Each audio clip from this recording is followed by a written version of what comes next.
நீங்கள் தவறவிட்ட எபிசோடுகளை இப்பொழுதே காணுங்கள் உங்கள் Tandivan.com மற்றும் Tandivan யூடியூப் சேனலில்.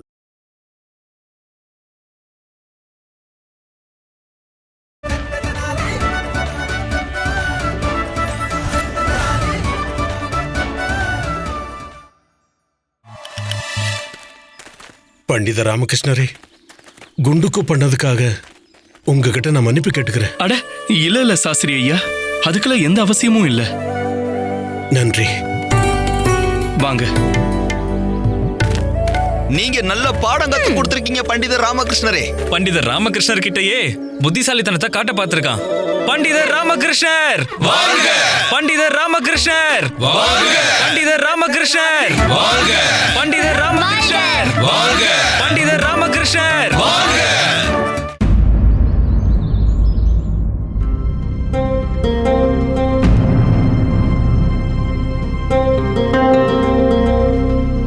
மகாராஜா, இன்னைக்கும் பண்டிதர் ராமகிருஷ்ணர் சபைக்கு தாமதமாகத்தான் வரப்போறாருன்னு நினைக்கிறேன். நீங்க தான் அதுக்கு எந்த நடவடிக்கை எடுக்கிறது இல்லையே. ஏதாவது சொன்னீங்களா குருவே? நான் என்ன சொல்லிக்கிட்டு இருந்தேன்னா, பண்டித ராமகிருஷ்ணர் தாமதமா வர்றது ஒன்றும் புதுசு இல்லையே. மகாராஜா, நான் உங்ககிட்ட ஒன்று சொல்ல மறந்துட்டேன். சுவாமி மூர்த்தி ஆனந்த் உங்களை சந்திக்க விரும்புறாரு. சரி, வர சொல்லுங்க. நன்றி மகாராஜா.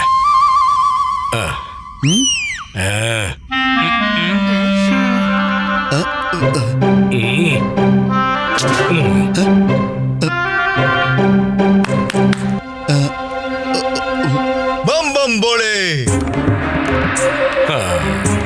பம் பம் போலே. வணக்கம் மகாராஜா. வணக்கம்.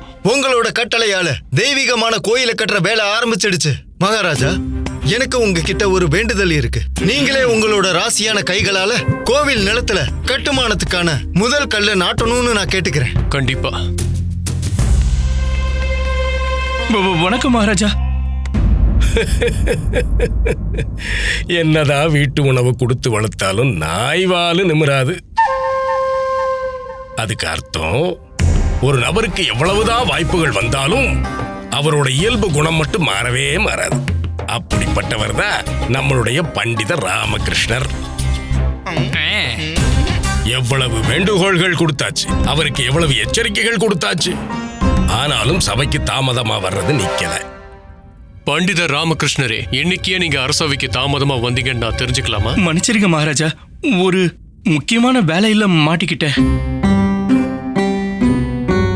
மகாராஜா, உங்ககிட்ட ஒரு வேண்டுதல் இருக்கு. மகாராஜா, எந்த நிலத்துல இந்த பவித்திர கோவில் கட்டப்பட இருக்கோ அந்த நிலம் விவசாயி ஸ்ரீகாந்தோடது. விவசாயி ஸ்ரீகாந்த் விஜயநகர மக்களோட உணர்ச்சிகளை மதிக்கிற விதமா அவரே அந்த நிலத்துல ஒரு சின்ன கோவிலை கட்டுறதுக்கு தயாரா இருக்காரு. ஆனா அவரோட விருப்பம் என்னன்னா, மிச்ச மீதி இருக்கிற நிலத்தை அவருக்கே கொடுத்துடணும். சாத்தியமே இல்ல. நீங்க சொல்ற மாதிரி எல்லாம் நடந்துக்க முடியாது. ஆனா குருவே, அந்த நிலத்துல விவசாயி ஸ்ரீகாந்துக்கு உரிமை இருக்கு. அவருடைய விருப்பத்துக்கு எதிரா அந்த நிலத்துல கோவிலை கட்டுறது அவ்வளவு நல்லதா இருக்காது. பண்டித ராமகிருஷ்ணரே, உங்களுக்கு மட்டும் இல்ல, எனக்கும் தெரியும், எல்லாருக்கும் தெரியும், இந்த மொத்த உலகமே கடவுளோடதுதான். இதுல அந்த நிலம் மட்டும் எப்படி அவருக்கு சொந்தமாகும்? யோசிங்க. இந்த பூமியில எந்த இடத்துல இருந்து கடவுள் தோன்றினாரோ அங்க கோவில் கட்டலன்னா வேற எங்கதான் கட்டுறது? ஆனா குருவே, இந்த கோவில் விஜயநகரத்தோட கௌரவம், மரியாதை மற்றும் பக்திக்கு எடுத்துக்காட்டா இருக்க போகுது. இந்த காரணங்களுக்காகவே அந்த கோவில் அதே இடத்துல கட்டப்பட்டு ஆகணும். மகாராஜா, நீங்க சொல்றது சரிதான் குருவே. சாக்சாத் அந்த கடவுளே தரிசனம் வழங்கியிருக்காரு. இதை நான் அனுமதிக்கிறேன். இப்ப என்னோட கட்டளை என்னன்னா, அந்த இடத்திலேயே கோவில் கட்டப்படணும். விவசாயி ஸ்ரீகாந்த் அவர்களுக்கு அதே அளவு நிலம் வேற எங்கேயாவது வழங்கப்படும். சாமி மூர்த்தி ஆனந்த் நாளைக்கு நானே இங்க வந்து முதல் கல்ல நாட்டி கோவில் கட்டுமான பணிகளை நான் ஆரம்பிச்சு வைக்கிறேன். நன்றி மகாராஜா, மிக்க நன்றி.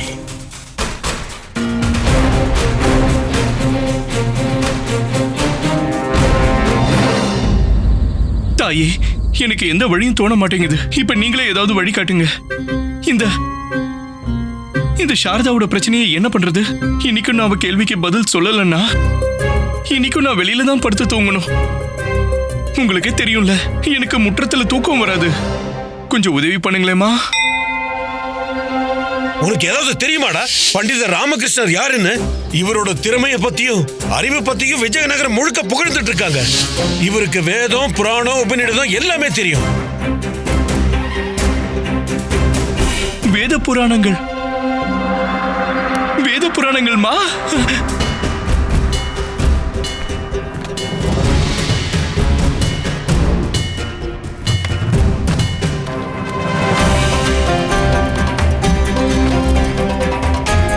கொஞ்சம் எனக்கும் ஞாபகம் இருக்கு. இந்த பூமி படைக்கப்பட்டப்போ ஆதிசக்தியும் சிவனும் அங்க தோன்றி முதல்ல அவங்க தேவ தேவியர்களையும் மற்றும் கிரகங்களையும் படைச்சாங்க. ஆனா அப்ப என்ன நேரம் இருந்தது?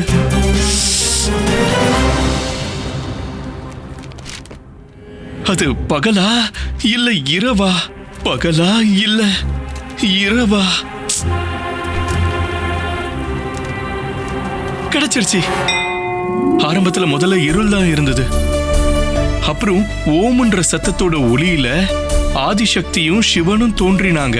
அப்புறம் அவங்க அனைத்து தேவ தேவியர்கள், கிரக நட்சத்திரங்கள், சூரியன் போன்ற கிரகங்களை படைச்சாங்க. கிடைச்சிருச்சு.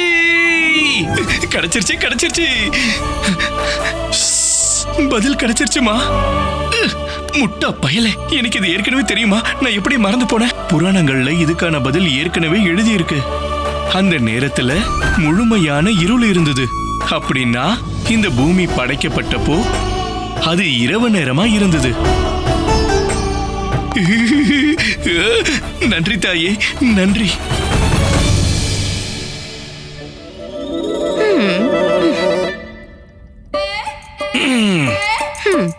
சரி, ஆனா இதுக்காக உங்களை நான் மன்னிச்சிட்டேன்னு அர்த்தம் இல்ல.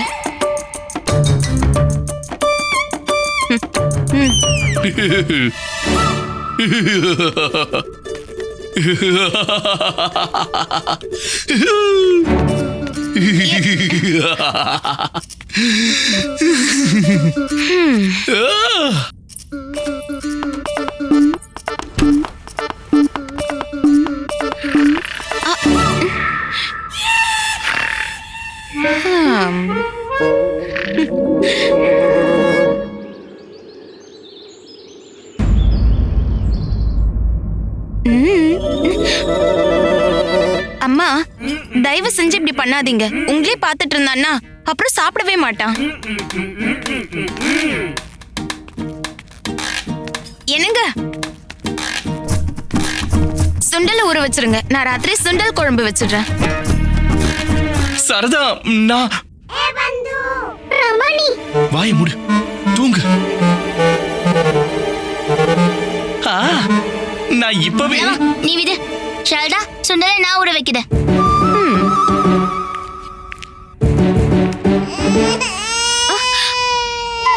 நீங்க பாஸ்கரை பாத்துக்கோங்க, நான் சமையல் அறைக்கு போயிட்டு வந்துடுறேன். ஷால்டா, நான் சுண்டலை ஊற வச்சிட்டேன். சரி. பிரமாதம் குண்டப்பா, நம்பவே முடியல. இவ்வளவு பெரிய வேலையை சொடக்க போறதுக்குள்ள முடிச்சிட்டு வந்துட்ட. அம்மா பாருங்களேன், காலையிலேயே கேலி பண்ணான். குண்டப்பா, நீ சுண்டல் பாத்திரம் முழுக்க தண்ணி ஊத்தி வச்சிருக்க. இதானே சுண்டல்ல ஊற வைக்க சொன்ன. குண்டப்பா, ஊற வச்சதுனால சுண்டல் உப்பிடும். நீ சுண்டல் பாத்திரம் முழுக்க தண்ணி ஊத்தி வச்சிருக்க, அதனால சுண்டல் ஊறி உப்பி கீழே சிந்திரும். நீ எப்படி சொன்னியோ நான் அப்படியே பண்ணிட்டேன். ஒன்னும் பிரச்சனை இல்ல, விடு, நான் பாத்துக்கிறேன். நான் மகரிஷி வித்யாதரைய கிட்ட சொல்லி வைக்கிறேன். இந்த சாஸ்திரங்களோட கல்வியோட சேர்த்து வாழ்க்கைக்கான கல்வியையும் எல்லாருக்கும் கத்துத்தர சொல்றேன். அப்பதான் மாணவர்களோட எதிர்காலமும் இல்லற வாழ்க்கையும் சுலபமா இருக்கும். முதல்ல சமையல் செய்யறது எப்படின்னு சொல்லி உங்களுக்கு தான் கத்து தரணும். உங்களுக்கு ஆஹா, தண்ணியில ஊற வச்ச சுண்டல் உப்பிடும். இதை விட ஒரு முக்கியமான ஞானம் வேற என்னவா இருக்க முடியும்? இன்னைக்கு நான் சபையில எல்லாருக்கும் இதையே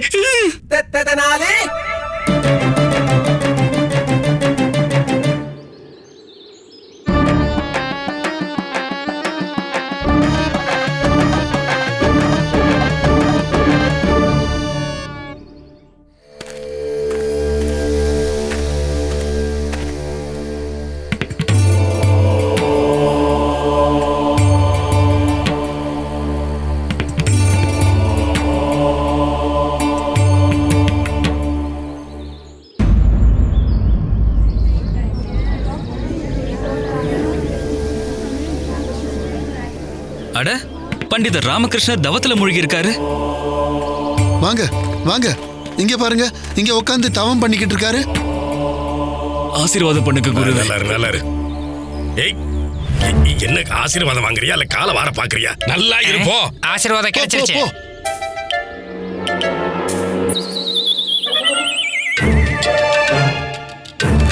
பண்டித ராமகிருஷ்ணரே, பண்டித ராமகிருஷ்ணரே, பண்டித ராமகிருஷ்ணரே, பண்டித ராமகிருஷ்ணரே, பண்டித ராமகிருஷ்ணரே. குருவே, எனக்கு என்னவோ பண்டித ராமகிருஷ்ணர் ஆழமான தவத்துல மூழ்கிட்டாருன்னு தோணுது. சூரிய பகவான் அவர் உக்கிரத்தை காட்டும் போது இவர் தவம் தானா கலைஞ்சு போயிடும்.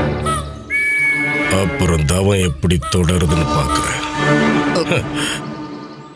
நாம போவோம்.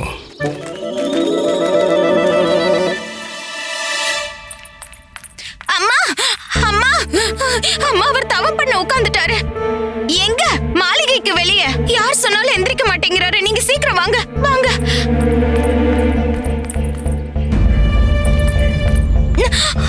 அம்மா அம்மா, பண்டிதர் ராமகிருஷ்ணர் வைராகியமான ஆளு. அட, எப்படி இவர் வைராகியமா இருக்க முடியும்? இவருக்குன்னு ஒரு குடும்பம் இருக்கு, நான் இருக்கேன், அம்மா இருக்காங்க, ஒரு சின்ன குழந்தை இருக்கா. அம்மா, இவங்க எல்லாம் என்ன சொல்றாங்க பாருங்க.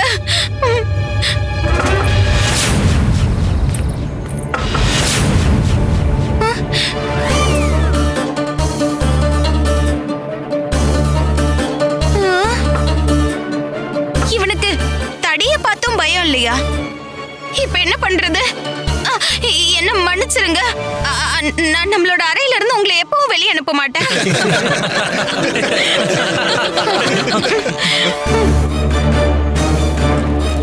இவரை பாருங்க மகாராஜா.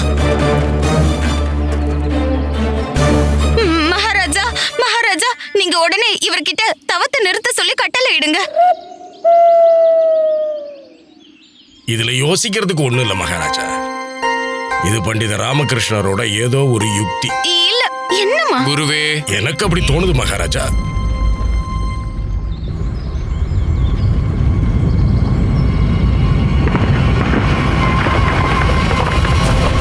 அட கடவுளே, இங்க என்ன நடக்குது?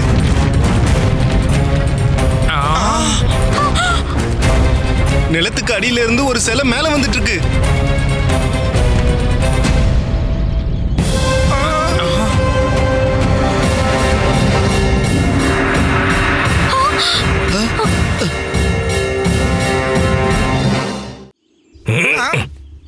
சுவாமி மூர்த்தி ஆனந்த், இது என்னையா அதிசயம்? ஒண்ணு வர்றதே பெரிய விஷயம். இது என்ன ஊருக்கு ஒரு இடத்துக்கு இடம் ஒவ்வொன்னு வருது? மகாராஜா, பண்டித ராமகிருஷ்ணர் தவத்துல இருந்து எந்திரிச்சிட்டாரு.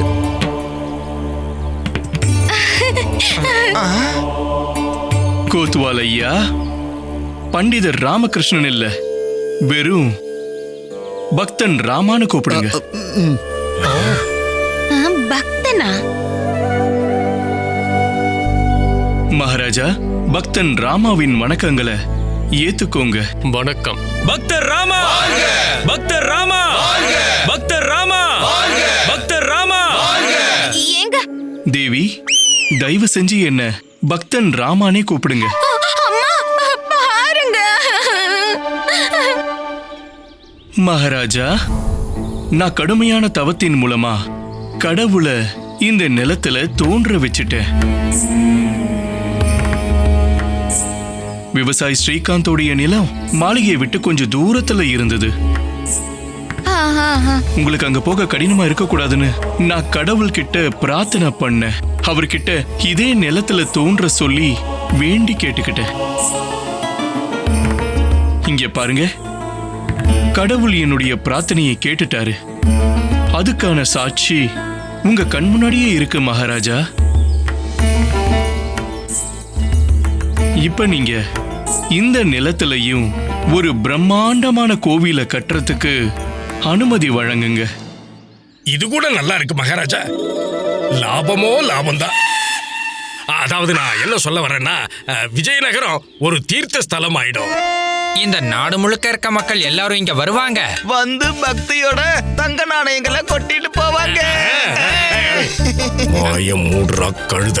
பண்டித ராமகிருஷ்ணா, என்ன சபையில வந்து பாருங்க. கட்டளைப்படியே மகாராஜா. பிரபு, என்ன சொன்னீங்க? சரிதான், உங்களோட கட்டளைப்படியே பிரபு. நான் இந்த உலகம் முழுக்க சுத்துற துறவி. இப்ப பிரபுவோட விருப்பம் என்னன்னா, நான் இங்க இருந்து சீக்கிரமாவே புறப்பட்டாகணும். நான் போயிட்டு வரேன். கோத்வால், சொல்லுங்க மகாராஜா. அவரையும் போய் சபைக்கு கூட்டிட்டு வாங்க. கட்டளைப்படியும் மகாராஜா, நான் கூட்டிட்டு வரேன். நில்லுங்க சாமி, வாங்க. பம்பம் சாமி, வாங்க. எங்க என்ன பார்த்துட்டு இருக்கீங்க? எனக்கு உதவி பண்ணுங்க. பண்றேன். நான் உதவாமலையா? வாங்க, சபைக்கு வாங்க, பாத்துக்கிறேன். மகாராஜா, இப்ப என் பிரபுவோட கட்டளை என்னன்னா, நான் உடனே இந்த விஜயநகரத்தை விட்டு புறப்பட்டாகணும். எனக்கு அனுமதி வழங்குங்க. சுவாமி மூர்த்தி ஆனந்த், நீங்க போகலாம். ஆனா போகிறதுக்கு முன்னாடி மகாராஜாவுக்கு சுண்டல பத்தின ரகசியத்தை சொல்லிட்டு போறீங்களா? என்ன ரகசியம்? நீங்க எதை பத்தி பேசுறீங்க பண்டிதர் ராமகிருஷ்ணரே? பண்டிதர் ராமகிருஷ்ணன் இல்ல, என்ன சொல்லணும் கோத்வால் ஐயா? பக்தர் ராமகிருஷ்ணர். பக்தர் ராமகிருஷ்ணர். பக்தர் ராமகிருஷ்ணரே ஒருவேளை சாமி மூர்த்தி ஆனந்த் தயக்கப்படுறாருன்னா நீங்களே சொல்லிடுங்களேன். சுண்டலோட ரகசியத்தை தெரிஞ்சுக்க நான் இப்ப ரொம்பவே ஆவலா இருக்கேன். கண்டிப்பா மகாராஜா. சாமி மூர்த்தி ஆனந்த சங்கோச்சப்படுறாருன்னா அதனால என்ன? சாமியாருக்குள்ள குடி இருக்கிற அந்த கடவுள் கிட்டயே கேட்டுறலாம். கோத்வால் ஐயா, சொல்லுங்க பண்டிதரே. தயவு செஞ்சு உங்க வாளை கொஞ்சம் கொடுங்க. கண்டிப்பா, இந்தாங்க.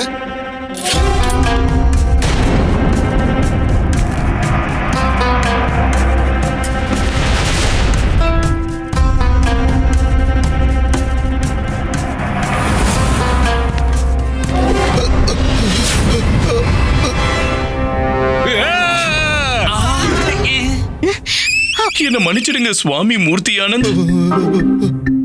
உங்களுக்குள்ள இருக்கிற கடவுளை இப்ப வெளியில கொண்டு வந்து ஆகணும். நானே சொல்லிடுறேன். சொல்றாரு மகாராஜா. மகாராஜா, நான் ஒரு அதிசய சாமியார்லாம் இல்ல. நான் ஒரு போலி சாமியார் மகாராஜா.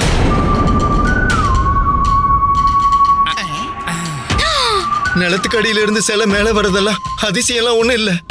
அது வெறும் ஒரு யுக்தி தான் மகாராஜா. நான் நிலத்துக்கடியில அந்த சாமி சிலையோட காஞ்ச சுண்டலையும் வச்சிருவேன். நிலத்துக்கடியில இருக்கிற ஈரப்பதத்தால சுண்டல் உப்ப ஆரம்பிச்சிடும். அதோட விளைவா அந்த சிலை நிலத்துல இருந்து மேல வந்துடும். மக்கள் அத அதிசயம்னு நினைச்சுக்கிட்டாங்க. அங்க கிடைக்கிற தட்சணையெல்லாம் எடுத்துக்கிட்டு நான் அந்த இடத்துல இருந்து புறப்பட்டுருவேன். விஜயநகரத்திலயும் நான் அதை தான் பண்ணலான்னு இருந்தேன். ஆனா குருதான். கோத்வால், இந்த துஷ்டனை விட்டுறாதீங்க. இவனை சிறையில் அடைங்க. என்ன குருவே? சரி குருவே. மகாராஜா, எனக்கு அப்பவே சந்தேகம் வந்தது. வெளியில இருக்கும்போது எப்போ ஓட பார்த்தாலும் அப்ப வந்துச்சு.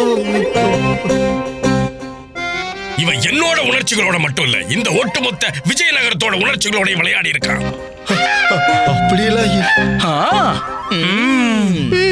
இப்படிப்பட்ட ஆளுங்களை பார்க்கும் போதெல்லாம் எனக்கு விரக்தி தான் அதிகமாகுது. இந்த மாதிரி நபர்களாலதான் எனக்குள்ள அப்படியே சில நேரங்கள்ல பயம் கூட உண்டாகுது. என் மனசே உடைஞ்சு போயிடுச்சு மகாராஜா. இவன் என் கண்ணு முன்னாடியே இருக்க கூடாது. பண்டிதரே, என் வாழை கொடுங்க. பம்பம் சாமி, வாங்க போலாம். மகாராஜா, நான் தெரியாம பண்ணிட்டேன். என்ன மட்டும் சொல்லுங்க மகாராஜா. வாங்க, திரும்பி பார்க்காம வாங்க.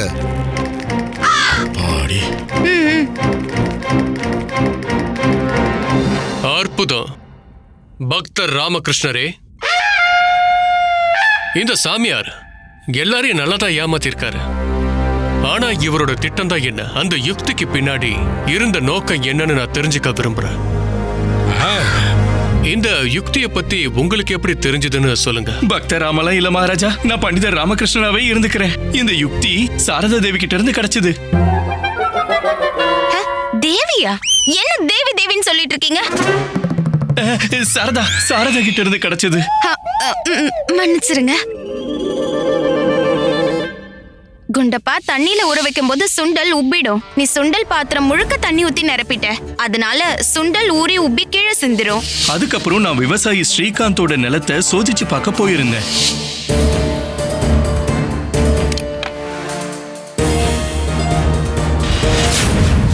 அங்கிருந்த சுயம்பு கடவுளோட சிலைக்கு பக்கத்துல அங்க பெரிய, அதாவது ஈரப்பதத்தால ஊர்ன சுண்டல்கள் கிடைச்சது. அப்படின்னா என்னுடைய சந்தேகம் சரியா இருந்திருக்கு. அற்புதம் பண்டிதர் ராமகிருஷ்ணா. ஆனா இன்னைக்கு இந்த ராஜசபையில ஒரு விஷயத்தை நான் அறிவிக்கிறேன். பண்டிதர் ராமகிருஷ்ணர் மட்டும் இல்ல, அவரோட மனைவியும் ரொம்ப திறமசாலிதான்.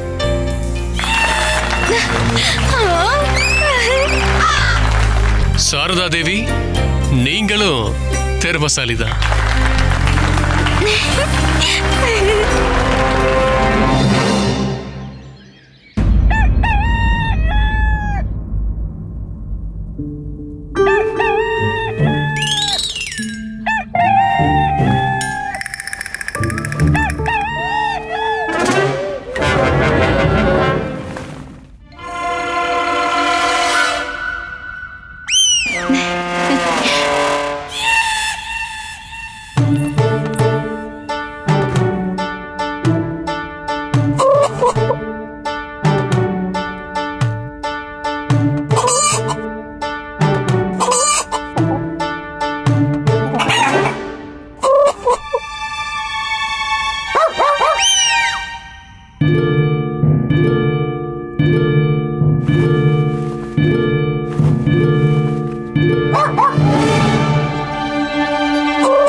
சகோதரி சாரதா, நல்லா இருங்க.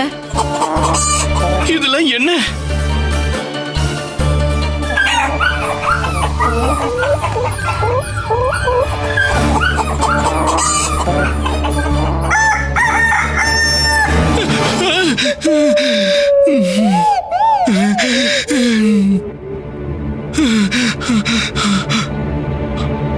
சாரதா,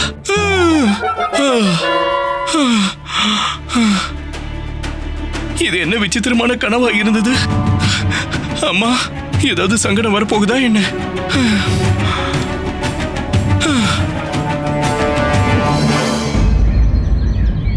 என் பசுவோட பால் ரொம்ப சுவையா இருக்கும், அதை வித்தா எனக்கு நிறைய பணம் கிடைக்கும். என் பசுவோட அட என்ன இது? எல்லாம் ஓடி போங்க. என்னோட பாட்டியை நீங்க கெடுத்துட்டீங்க. உதவாக்கார காகங்களா, போங்க போங்க. என் பசுவோட பால் சுவையா இருக்கும். அட ஏன் தொந்தரவு பண்றீங்க? உங்களால பாட முடியலன்னா என்னையாவது பாட விடுங்க.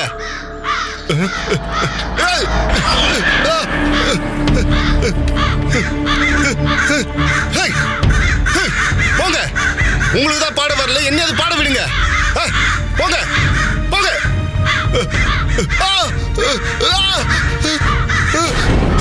போங்க போங்க போ போ.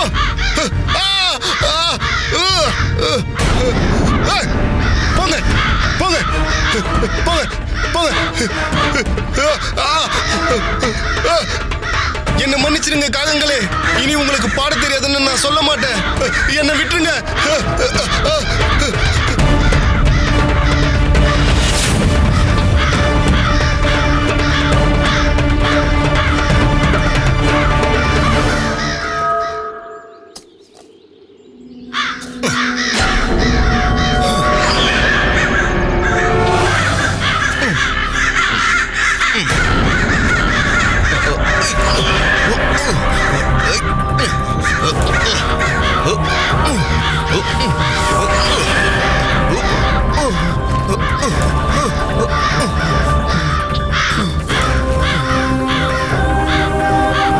இந்த காகங்களுக்கு என்னாச்சு? மனநல பாதிக்கப்பட்டுச்சா என்ன? இதுங்க இப்படி நடந்துக்கிறத இதுக்கு முன்னாடி நான் பார்த்ததே இல்லை.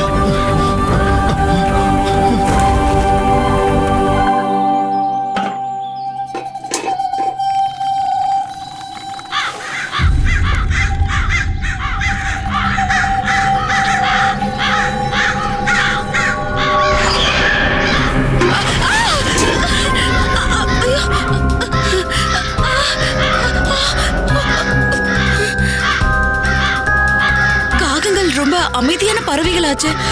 திடீர்னு இதுங்களுக்கு என்ன ஆச்சு? எதுக்காக இப்படி தாக்கிட்டு இருக்குங்கன்னு தெரியலையே.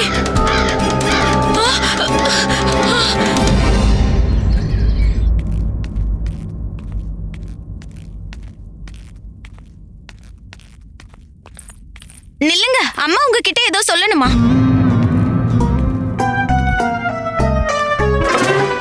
என்ன சாரதா, உனக்கு இது கூட தெரியாதா என்ன? ஒருத்தவங்க வெளியே போகும்போது அவங்கள பின்னாடி இருந்து இப்படி கூப்பிட கூடாது. இது அபசகுணம்.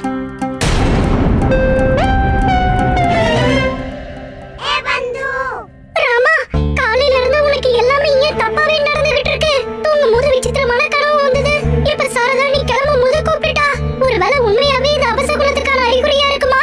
அமைதியா இருப்பட்டு, எப்பவும் அபசகுணமா பேசாத. ஆமாம்மா, நான் தப்பு பண்ணிட்டேன். ஆனா உங்க விஷயத்த சொல்றது முக்கியம் இல்ல. இவருக்கு இன்னைக்கு என்ன நாள்னு கூட ஞாபகம் இல்ல.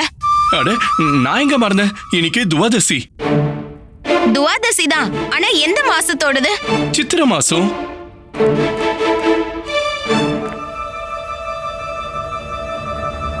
அட, இன்னைக்கு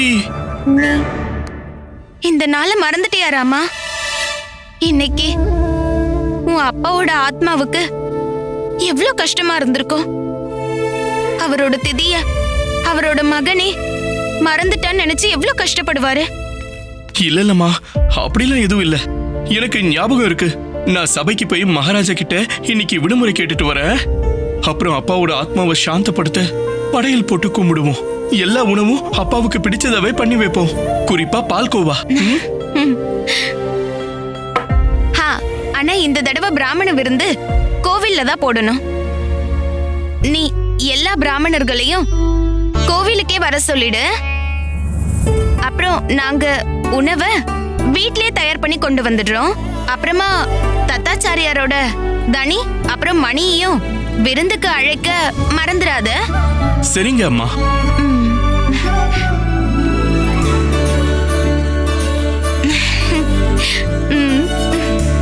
வாங்க. வாங்க.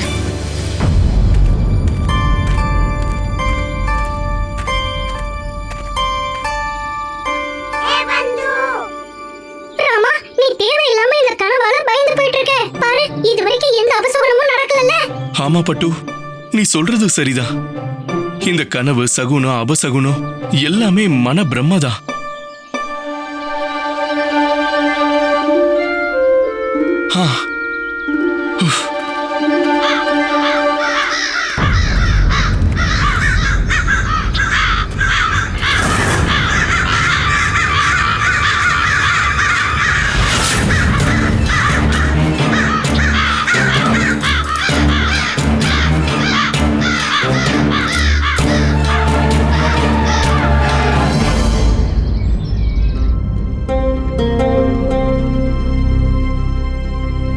மகாராஜா, எனக்கு என்னவோ இதுக்கு மேலையும் இன்னைக்கு பண்டித ராமகிருஷ்ணர் வருவார்னு தோணல. ஏன் சொல்றேன்னா ஏற்கனவே நிறைய தாமதம் ஆயிடுச்சு. மகாமந்திரியும் மஜ்லிப்பட்டினத்துக்கு போயிட்டாரு. அதனால 2 பேர் சுமையை இன்னைக்கு நான் தான் சுமக்கணும் மகாராஜா. அதனால தயவு கூர்ந்து நீங்க சபை ஆரம்பிக்கிறதுக்கு அனுமதி கொடுத்தா நல்லா இருக்கும். கண்டிப்பா குருவே. ரொம்ப நன்றி மகாராஜா. சபை ஆரம்பிக்க போகுது. மனுதாரரை உள்ள அனுப்புங்க. இதையாவது நீங்க செய்யுங்களே.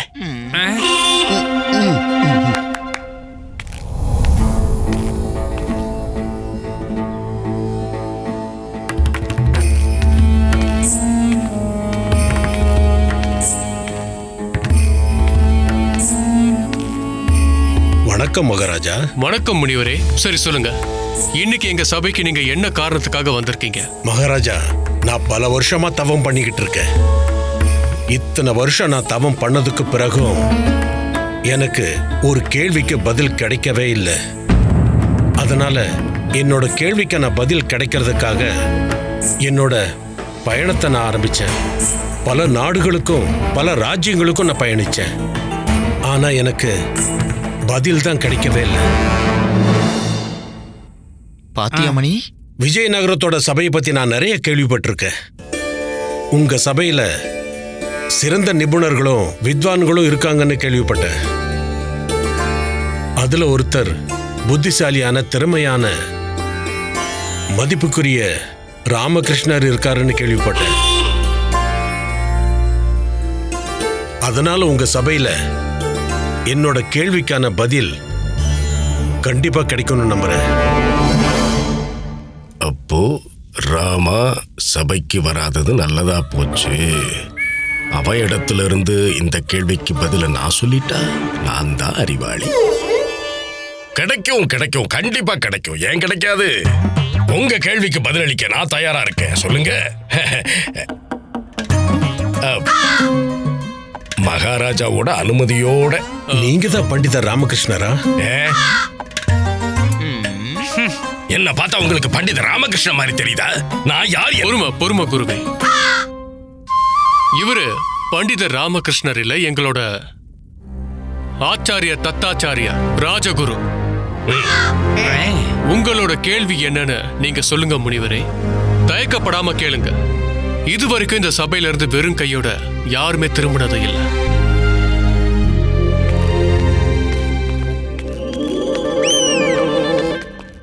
மன்னிச்சிருங்க மகாராஜா, தாமதமா வந்ததுக்கு மன்னிச்சிருங்க. மன்னிச்சிடுங்க.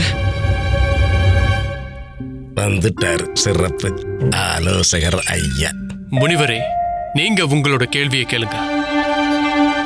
மகாராஜா ரொம்ப கோவமா இருக்கிற மாதிரி இருக்கு. இப்ப விடுமுறையை பத்தி நான் எப்படி கேக்குறது? கொஞ்ச நேரம் இங்கே நின்னு காத்திருப்போம், அப்புறமா கேட்போம். என்னோட கேள்வி என்னன்னா, உண்மைக்கும் பொய்க்கும் இடையில இருக்கிற தூரம். என்னோட சந்தேகம் என்னன்னு நான் உங்க சபையில இப்ப முன் வச்சிருக்கேன். எனக்கு அதை தெளிவுபடுத்துங்க. காடு மேடெல்லாம் நான் இத்தனை வருஷம் அலைஞ்சதுக்கான தெளிவு எனக்கு கிடைக்கும்னு எதிர்பார்க்கிறேன். குருஜி, இப்பவும் இவரோட இந்த கேள்விக்கு நீங்க பதில் சொல்ல விரும்புறீங்களா என்ன? அடே முட்டாளே, நான் ஏன்டா மத்தவங்க வேலையை பார்க்க போறேன்? இந்த வேலையை யார் பார்க்கணுமோ அவரே வந்துட்டாரு. அப்புறம் என்ன? அதோ அவருதான், வேற யாரு? குருவே, மகாராஜா, நீங்க இவரோட கேள்விக்கு பதிலளிக்க ரொம்ப ஆர்வமா இருந்தீங்கல்ல? ஆமா மகாராஜா, ஆர்வமா இருந்ததான், ஆர்வமா இருக்கிறேன். ஆனாலும் இவரோட அந்த கேள்வியோட ஆழத்தை புரிஞ்சிக்க முயற்சி பண்ணிக்கிட்டு இருக்கேன். என்ன இருந்தாலும் இது ஒரு விசித்திரமான கேள்வியா இருக்கு. உண்மையும் பொய்யும் ஒரு மனிதனோ அல்லது இடமோ இல்ல நேரமோவா? அதுக்குள்ள இருக்கிற இடைவெளியை அளக்கிறதுக்கு. என்னோட சந்தேகம் சுலபமானதா இருந்திருந்தா நான் எதுக்காக இத்தனை நாடுகளுக்கு பயணிக்கணும்? நாங்களா உங்களை கூப்பிட்டோம். இதுக்கு உங்ககிட்ட பதில் இருந்தா நீங்க சொல்லுங்க. இல்லைன்னா நான் என்னோட பயணத்தை தொடர போறேன். எனக்கான பதில் கிடைக்கிற வரைக்கும் என்னோட பயணம் தொடரும். நான் உங்களை தடுத்தனா என்ன? மகாராஜா, அப்ப நான் விஜயநகரத்தை பத்தி கேள்விப்பட்டதெல்லாம் பொய்யாயிடுமா? வாய்ப்பே இல்ல முனிவரே. விஜயநகரத்துல இருந்து யாரும் பெரும் கையோட திரும்பினது இல்ல. உங்களுக்கு உங்க கேள்விக்கான பதில் கண்டிப்பா கிடைக்கும். விஜயநகரத்தை பத்தி நிறைய கேள்விப்பட்டிருக்கதா நீங்க தானே சொன்னீங்க. அதுவும் குறிப்பா எங்களோட சிறப்பு நிபுணரை பத்தி கேள்விப்பட்டிருக்கீங்கல்ல? எங்களோட சிறப்பு ஆலோசகர் பண்டித ராமகிருஷ்ணரை பத்தி கேள்விப்பட்டிருப்பீங்கல்ல? அதனால உங்க கேள்விக்கான பதில சிறப்பு ஆலோசகர் பண்டித ராமகிருஷ்ணர் சொல்லுவாரு. பண்டிதர் ராமகிருஷ்ணரே,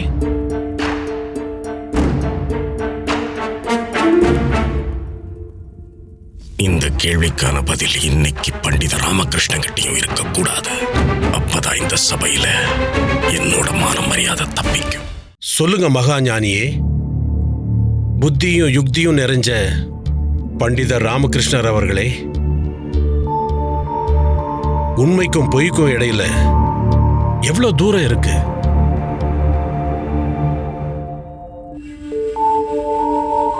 முனிவரே, நீங்க இந்த உலக வாழ்க்கைய பத்தி தானே கேக்குறீங்க? ஆமா, இந்த உலக வாழ்க்கையில இருக்கிற உண்மைக்கும் பொய்யுக்கும் இடையில இருக்கிற தூரத்தை தெரிஞ்சுக்க விரும்புறேன்.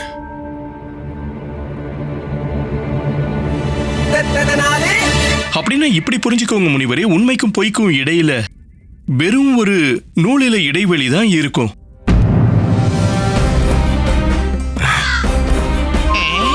பண்டித ராமகிருஷ்ணரே, மகாராஜா, நீங்க என்ன சொல்ல வரீங்க? உண்மைக்கும் பொய்க்கும் இடையில வெறும் நூலிலை வித்தியாசம் தானா? ஆமா மகாராஜா,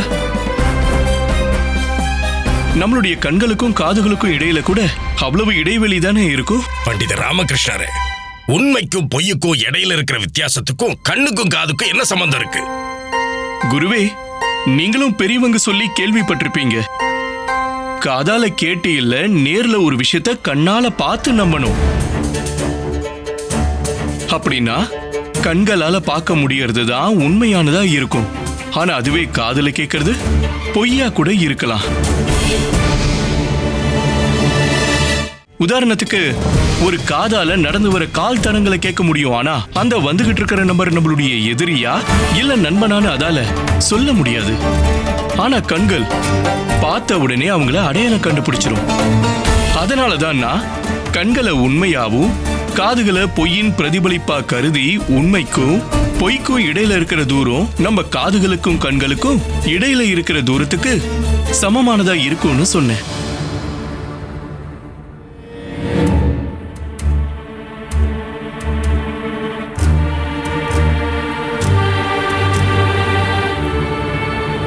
நீங்க அற்புதமானவர் பண்டிதர் ராமகிருஷ்ணரே.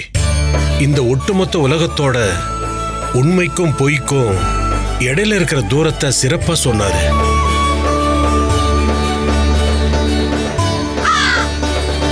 நீங்க உண்மையிலேயே பெரிய புத்திசாலிதான் மகாராஜா. எனக்கு என்னோட கேள்விக்கான பதில் கிடைச்சிருச்சு. மகாராஜா, இப்படிப்பட்ட ஒரு பெரிய புத்திசாலிக்கு சிறப்பு நிபுணர் பதவியை கொடுத்தது உங்களோட பெருந்தன்மையை காட்டுது மகாராஜா. ரத்தின கற்கள் இருந்த இடத்துல இருந்தாதான் அதுக்கு மதிப்பு. நீங்க அதோட பெருமையை புரிஞ்சிருக்கீங்க. பராக்கிரமம் மற்றும் அறிவோட விசேஷ சங்கமம் நீங்க. நீங்களும் பண்டிதர் ராமகிருஷ்ணரும் சேர்ந்து விஜயநகரத்து மக்களுக்கு ஒரு சிறந்த எதிர்காலத்தை காட்ட போறீங்க. நான் புறப்படுறேன் மகாராஜா. ரொம்ப நன்றி முனிவரே.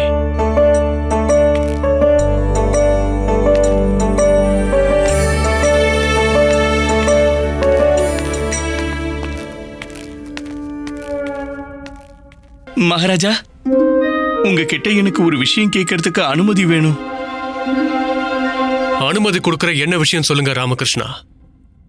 அது இன்னைக்கு எனக்கு விடுமுறை வேணும் மகாராஜா. அப்படியா பண்டித ராமகிருஷ்ணரே? பிரமாதம். இப்பதான் வீட்டுல இருந்து வந்தீங்க, வந்ததும் வீட்டுக்கு போகணும். இதுக்கு எதுக்கு வரணும்? இது ராஜ்யசபை பண்டித ராமகிருஷ்ணரே, நீங்க என்னதான் நினைச்சுக்கிட்டு இருக்கீங்க? இது விளையாட்டு மைதானம்னா எப்ப நினைக்கிறீங்களோ இங்க வர வேண்டியது, நினைச்சதும் இங்க இருந்து போயிட வேண்டியது. இல்ல மகாராஜா, அது என்னன்னா இன்னைக்கு எங்க அப்பாவுடைய புண்ணிய திதி. அம்மா கோவில்ல பிராமண விருந்து வச்சிருக்காங்க. அதனால நீங்க மட்டும் குருவையும் தனிமணியும் கூட கொஞ்சம் சீக்கிரம் அனுப்பிட்டீங்கன்னா அது எனக்கு பெரிய கருணையா இருக்கும். அம்மா இவங்களையும் விருந்துக்கு கண்டிப்பா அழைக்க சொல்லியிருக்காங்க. ஆமா குருவே. சரி பண்டிதர் ராமகிருஷ்ணரே, நீங்க சபையோட மான மரியாதையை இவ்வளவு கவனிச்சுக்கிறீங்க. ஆனா இந்த தாமதமா வர பழக்கத்தை மட்டும் கொஞ்சம் மாத்திக்கங்க. சரி மகாராஜா, கண்டிப்பா கண்டிப்பா. இன்னைக்கு உங்களுக்கு நான் விடுமுறைய வழங்குற ராமகிருஷ்ணா. குருவே, தனிமணி, நீங்களும் நேரத்துக்கு கோவிலுக்கு போயிடுங்க. உங்களுக்கு விருந்து காத்துட்டு இருக்கு. உத்தரவு மகாராஜா. ரொம்ப ரொம்ப நன்றி மகாராஜா. நான் கிளம்புறேன். வரேன். வரேன் குருவே. வாங்க.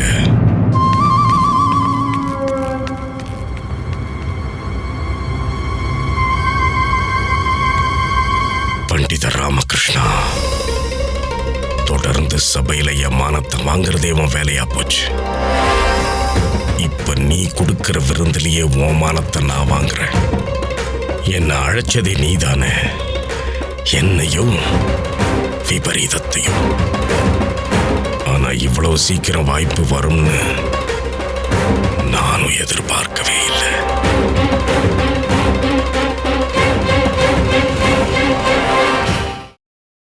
Catch us on TV, Tandivan.com, Facebook and YouTube.